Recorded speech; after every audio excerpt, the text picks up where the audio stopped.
À l'heure actuelle, nous réalisons des progrès continus dans le cadre des réparations.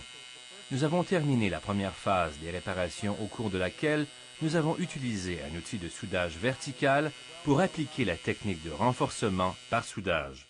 Il s'agit d'une activité qui présente les mêmes défis que ceux que le soudeur doit relever dans la cuve.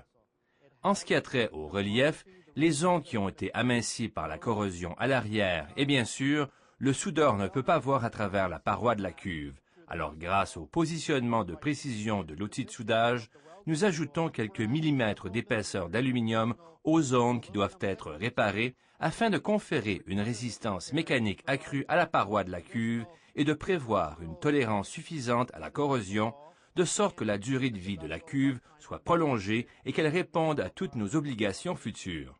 Nous avons examiné toutes les soudures à l'aide des techniques d'examen non destructif et d'inspection visuelle, et les résultats sont excellents.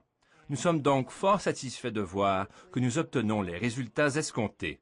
Ce que nous voyons aujourd'hui au-dessus du réacteur, ce sont les outils de nettoyage ainsi que l'outil de soudage qui sera utilisé pour exécuter la deuxième phase des travaux de réparation. C'est là notre procédé de renforcement par soudage horizontal. Il y a 3 zones qui seront réparées en ayant recours à ce procédé de soudage horizontal. La cuve est circulaire et a un diamètre d'environ 12 pieds. Toutes les surfaces qui doivent être réparées sont recourbées. Pour réaliser un soudage de qualité, il faut déplacer le chalumeau soudeur le long du trajet de soudage à la surface de la cuve en faisant preuve d'une grande précision. L'un des principaux avantages de cet outil de soudage horizontal que nous utilisons est qu'il possède déjà la capacité intégrée de suivre la courbe de la cuve à mesure que nous effectuons les soudures horizontales. Et c'est l'une des raisons pour lesquelles nous utilisons cet outil pour la deuxième phase des travaux de réparation. Nous devons faire une analyse détaillée des contraintes dans la cuve à mesure qu'on y effectue les soudures. Et il faut compter environ 20 heures de simulation par ordinateur de chacun des sites à réparer pour prévoir quelles sont les contraintes résiduelles et la déformation plastique qui se produiront lorsque la soudure sera appliquée. Ensuite, nous effectuons une série de mesures après chaque soudure. Nous prévoyons ainsi les contraintes et les changements de forme dans la paroi de la cuve qui se produisent en réponse au soudage. Par la suite, nous revenons et les mesurons. Ainsi, nous utilisons 3 techniques d'examen non destructif différentes pour vérifier la qualité de la soudure et pour nous assurer qu'il n'y a pas de défaut produit dans la cuve par suite du procédé de renforcement par soudage. La planification est d'une importance primordiale.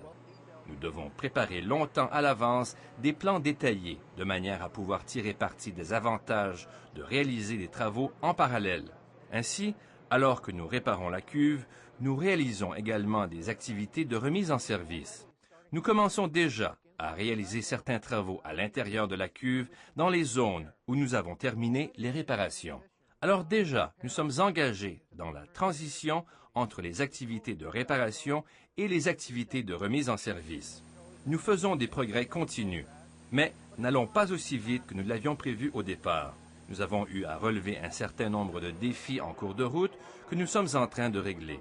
Il va de soi que nous essayons de respecter un échéancier. Nous devons terminer ces travaux relatifs à l'arrêt du réacteur le plus tôt possible, mais cela dit, nous devons aussi respecter des principes de sûreté, en prenant des décisions prudentes et en faisant toutes les analyses nécessaires avant d'exécuter les réparations.